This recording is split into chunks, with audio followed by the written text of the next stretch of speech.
what types of programs are available for family caregivers to be paid? Okay, so the very first thing is if you are taking care of someone who has assets, if your mother or mother-in-law, or grandmother has assets. So in other words, they would pay a stranger to come in and care for them. There is no reason they can't pay you.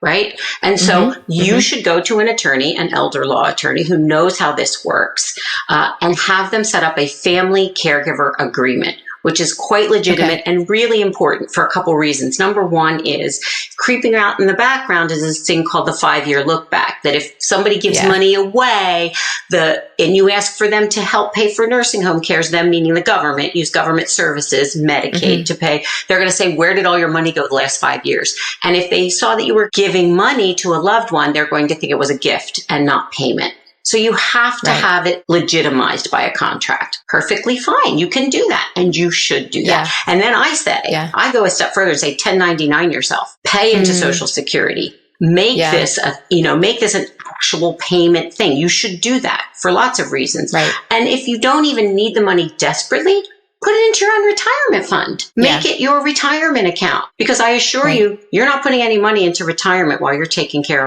of grandma, right? Right. So do that if you can. So that's one way. The other way is there are actually agencies. One is called AIDALY, AIDALY, which works with government benefits to help pay family members who qualify. Now, qualify just means you can't be a spouse and get paid. You just can't. But you can be a granddaughter, a cousin, a sister, a friend. Doesn't matter. Anybody else. And if your person doesn't have assets, that they qualify to have a paid person, then they will work with, getting you whatever the going rate is. I think it's something like, $20 to $25 per hour, right?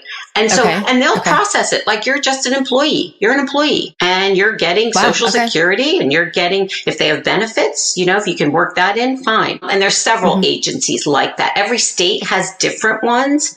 And then the third thing is Medicaid actually does allow for family members to be paid.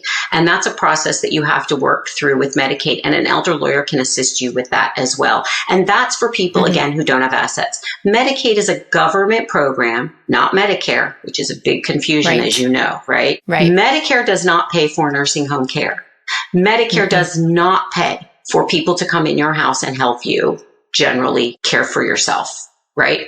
But Medicaid extended care does have benefits, and Medicaid will pay some family members under certain circumstances. And it's getting better over time. And some of the legislation is moving more and more and more in this direction because we figured out that paying people to care for people at home is cheaper than paying for people in a nursing home, even from a government benefits point of view. So they're going to save money in the long run. Correct. So there you go. So there's lots of ways. Speak to an elder attorney, but get paid. Yes. Contribute to retirement. Look out for your financial future. One thing I'd like to add to with long-term care insurance contracts. Please. Ask your loved ones, do you have a policy? If they do, look in that policy to see if they can be paid out in cash benefits. Is it reimbursement? Is it cash indemnity? Are you able to pay informal caregivers for your loved one to provide care for you? So if you are, take advantage of it, use it. Your loved one has paid into this policy for probably many years.